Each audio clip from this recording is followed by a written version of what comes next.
সংবাদ সবাইকে স্বাগত জানাচ্ছি আমি ফিরোজ তোহা। শুরুতে সংবাদ শিরোনাম জানিয়ে দেব আমাদের হাতে থাকা সর্বশেষ গুরুত্বপূর্ণ আপডেট সংবাদ। ৩ দফা দাবিতে নয়াপল্টনে যুবদলের সমাবেশ শুরু হচ্ছে, জড়ো হচ্ছেন নেতাকর্মীরা।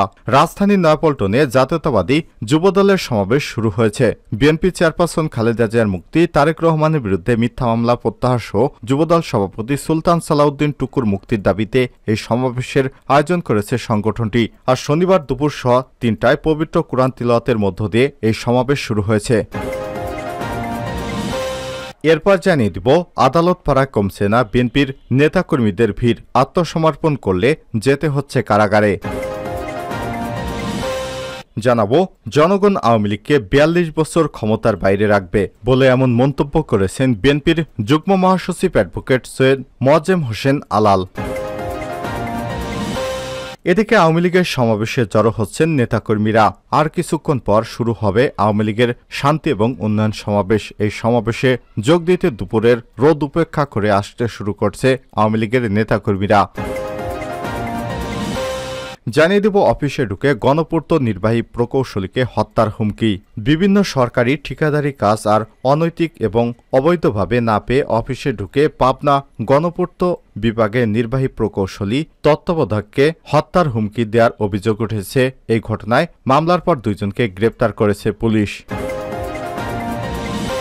এবং সর্বশেষ জানিয়ে দেব, পৃথিবীতে সৌরঝড়ের আঘাত, হতে পারে বিদ্যুৎ বিপর্যয়। এ যাবৎকালের সবচেয়ে বড় শক্তিশালী সৌরঝড়ের আলো ঝলকানি দেখল বিশ্ব। উত্তর ইউরোপ এবং অস্ট্রেলিয়ার মানুষ গতকাল শুক্রবার রাতে এই সৌরঝড়ের ফলে সৃষ্ট মেরুজ্যোতি দেখতে পেয়েছে। অনেকেই সামাজিক যোগাযোগ মাধ্যমে এই আলোক ঝলকানির ছবি শেয়ার করেছেন। তাতে দেখা গিয়েছে সমগ্র আকাশ বিভিন্ন রং ছেয়ে গেছে। বিশেষজ্ঞদের মতে গত 2 দশকের মধ্যে পৃথিবীতে আঘাত হানায় এটি সবচেয়ে শক্তিশালী সৌরঝড়। এর কারণে স্যাটেলাইট এবং বিদ্যুৎ পরিষেবা ব্যাহত হতে পারে বলে আশঙ্কা প্রকাশ করা হচ্ছে।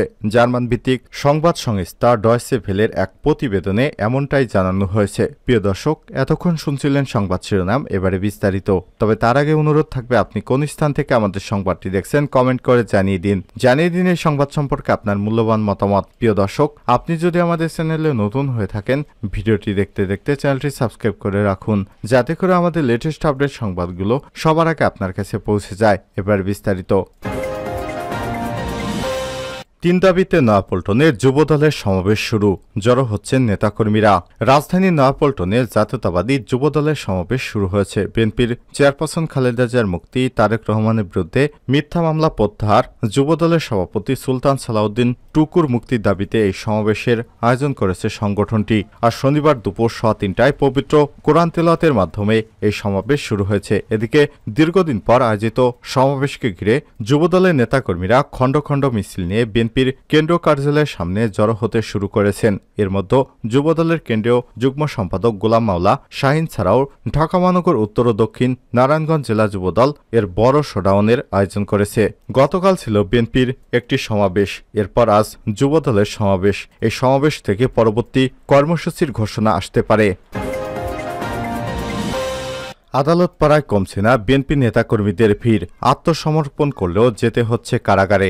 জাতীয় নির্বাচন শেষ, রাজপথে কোনো আন্দোলন নেই, রাজনৈতিক অঙ্গন অনেকটা শান্ত, তবু আদালত পাড়ায় বিরোধী নেতাকর্মীদের ভিড় কমছে না। নিয়মিত মামলার আত্মসমর্পণে প্রতিদিনই ছুটতে হচ্ছে এক আদালত থেকে আরেক আদালতে, কখনো উচ্চ আদালতে, আবার কখনো নিম্ন আদালতে, এক বারান্দা থেকে আরেক বারান্দায়, এক আইনজীবীর চেম্বার থেকে আরেক আইনজীবীর চেম্বারে। এটাই এখন বিএনপির নেতাদের নিয়মিত রুটিন মাফিক কাজ হয়েছে।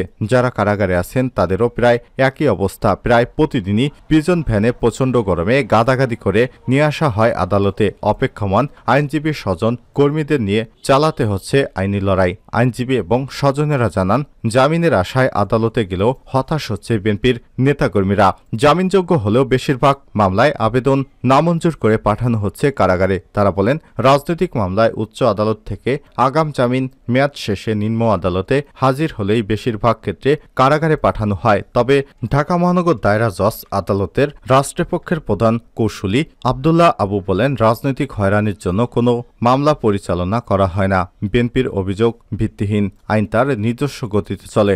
গত মঙ্গলবার ঢাকার নিম্ন আদালত পাড়ায় ঘুরে দেখা গেছে আদালতে হাজির করা হয়েছে যুবদলের কেন্দ্রীয় সভাপতি সুলতান সালাউদ্দিন টুকুকে। ৩ মামলায় ৭.৫ বছরের সাজার রায় নিতে গত ২৯ এপ্রিল আদালতে আত্মসমর্পণ করলে তাকে কারাগারে পাঠিয়ে দেওয়া হয়। তার বিরুদ্ধে ৩ শতাধিক রাজনৈতিক মামলা রয়েছে। শুধু টুকুই নয়, বিএনপির যুগ্ম মহাসচিব হাবিবুন নবী খান সোহেল, যুবদলের সাবেক সভাপতি সাইফুল আলম নীরব, বিএনপির স্বেচ্ছাসেবক বিষয়ক সম্পাদক আব্দুল কাদের ভূঁইয়া জুয়েল, নির্বাহী কমিটির সদস্য হাবিবুর রশিদ হাবিব, ছাত্রদলের সাবেক সহসভাপতি ইফতিখার রহমান কবির সহ অনেককে নিয়মিত হাজিরা দিতে এদিন কারাগার থেকে আদালতে আনা হয়েছিল। কারাবন্দী নেতাদের বাইরে বিএনপির মহাসচিব থেকে শুরু করে স্থায়ী কমিটির সদস্য, কেন্দ্রীয় নেতাসহ জেলা উপজেলা পর্যায়ের বিভিন্ন স্তরের নেতাকর্মীকে নিয়মিত হাজিরা দিতে হচ্ছে আদালতে। একই দিন ঢাকা মহানগর উত্তর বিএনপির সদস্য সচিব আমিনুল হক, স্বেচ্ছাসেবক দলের কেন্দ্রীয় সভাপতি এস.এম. জিলানী, সাধারণ সম্পাদক রাজীব আহসান, যুবদলের সাবেক সহসভাপতি এস.এম. জাহাঙ্গীর সহ অনেকেই দেখা গেছে আদালত পাড়ায়। বিএনপির স্থায়ী কমিটির সদস্য ডক্টর আব্দুল মঈন খান সমকালকে বলেছেন, বিরোধী দলকে দমানোর জন্য হামলা মামলার নির্যাতনকে অস্ত্র হিসেবে ব্যবহার করছে সরকার। এমন কোনো নেতাকর্মী নেই যার বিরুদ্ধে মামলা নেই, অনেকের বিরুদ্ধে পাহাড় সমান মামলা। আওয়ামী লীগকে জনগণ ৪২ বছর ক্ষমতার বাইরে রাখবে আলাল। বাংলাদেশের জনগণ সুযোগ পেলে আওয়ামী লীগ সরকারকে ৪২ বছরের জন্য ক্ষমতা থেকে দূরে পাঠিয়ে দেবে এমন মন্তব্য করেছে বিএনপির যুগ্ম মহাসচিব অ্যাডভোকেট সৈয়দ মোয়াজ্জেম হোসেন আলাল। শনিবার ১১ মে দুপুরে জাতীয় প্রেস ক্লাবের সামনে জাতীয়তাবাদী নবীন দলের উদ্যোগে এক অবস্থান কর্মসূচিতে তিনি এসব মন্তব্য করেছেন। আলাল বলেন, আজকে বাংলাদেশের মানুষ অনুভব করছে ২১ বছর যেভাবে বাংলাদেশের ক্ষমতা থেকে আওয়ামী লীগ নির্বাসিত ছিল, একটা সুযোগ পেলে ৪২ বছরের জন্য তাদেরকে ক্ষমতা থেকে দূরে পাঠিয়ে দিবে দেশের জনগণ। তারা ক্ষমতার উপযুক্ত দল, বাংলাদেশ আওয়ামী লীগ নয়। এ সময় তিনি বলেন, জনজীবনে আজ অনেক সমস্যা। বাংলাদেশের মানুষের কাঁধে চিন্তাবাদের দৈত্যের মতো চেপে বসে আছে আওয়ামী লীগ সরকার। সরকারের কারণে দেশে কোনো সমস্যার সমাধান তো হচ্ছেই না, বরং প্রত্যেকটি সমস্যার নতুন শাখা উপশাখা বের হচ্ছে। সেই শাখা উপশাখা বেয়ে দুর্নীতিবাজদের দৌরাত্ম্য চলে যাচ্ছে বাংলাদেশে। বিএনপির এই নেতা বলেন, একতরফা চাপাবাজির মধ্য দিয়ে দেশের মানুষকে সবকিছু ভুলে রাখার চেষ্টা করা হচ্ছে।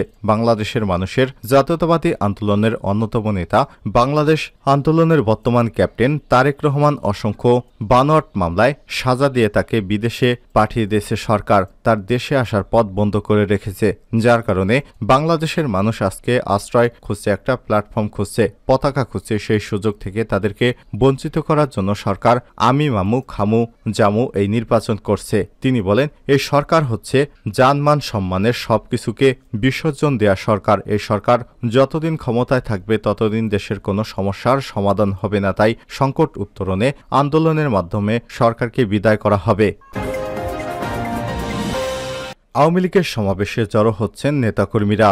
আর কিছুক্ষণ পর শুরু হবে আওয়ামী লীগের শান্তি এবং উন্নয়ন সমাবেশ। এই সমাবেশে যোগ দিতে দুপুরে রোদ উপেক্ষা করে আসতে শুরু করছে আওয়ামী লীগের নেতাকর্মীরা। শনিবার ১১ মে বিকেল ৩:৩০টায় মোহাম্মদপুর আড়ংয়ের সামনে এই সমাবেশ অনুষ্ঠিত হবে।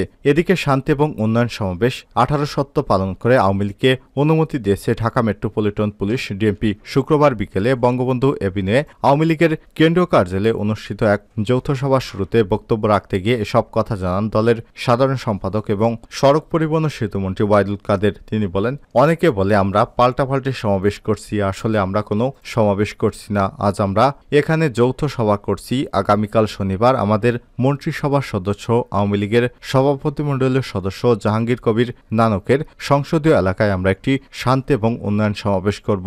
সেখানে আমরা আপনাদের সবাইকে আমন্ত্রণ জানাচ্ছি। এর আগে বৃহস্পতিবার ঢাকা মহানগর উত্তর আওয়ামী লীগের সহদপ্তর সম্পাদক আব্দুল আওয়াল শেখকে এ সংক্রান্ত চিঠি দিয়েছে ডিএমপির উপ police commissioner operations Abu Yusuf. অফিসে ঢুকে গণপূর্তর নির্বাহী প্রকৌশলীকে হত্যার হুমকি। বিভিন্ন সরকারি ঠিকাদারি কাজ অনৈতিক এবং অবৈধভাবে না পেয়ে অফিসে ঢুকে পাবনা গণপূর্ত বিভাগের নির্বাহী প্রকৌশলীকে ভয়ভীতি এবং হত্যার হুমকি দিয়েছে। অভিযোগ উঠেছে এই ঘটনায় মামলার পর দুইজনকে গ্রেপ্তার করেছে পুলিশ। শনিবার ১১ মে সকালে পাবনা শহরের বিভিন্ন এলাকায় অভিযান চালিয়ে তাদের গ্রেপ্তার করা হয়। এর আগে বুধবার ৮ মে দুপুরে পাবনা গণপূর্ত সার্কেলের তত্ত্বাবধায়ক প্রকৌশলী রুমে এ দুর্ঘটনা ঘটে। গ্রেপ্তার আসামিরা হলেন পাবনা পৌর এলাকার চক গোবিন্দার চাঁদবাড়ি এলাকার ঠিকাদার রোকনুজ্জামান তুষার এবং কালাসাতপার মোহাম্মদ আকাশ। অন্য পলাতক আসামি হলেন পাবনা পৌর এলাকার চক সাতিয়ানি গ্রামের রাজিবুল হাসান রাজীব এবং কৃষ্ণপুর এলাকার রনা বিশ্বাস সহ অজ্ঞাত 14 থেকে 15 জন। এজাহার সূত্র থেকে জানা গেছে, গত বুধবার 8 মে পাবনা গণপূর্ত সার্কেলের তত্ত্বাবধায়ক প্রকৌশলী আনারুল আজিমের রুমে বৈঠক করছিলেন পাবনা গণপূর্ত বিভাগের প্রকৌশলী এবং কর্মকর্তারা।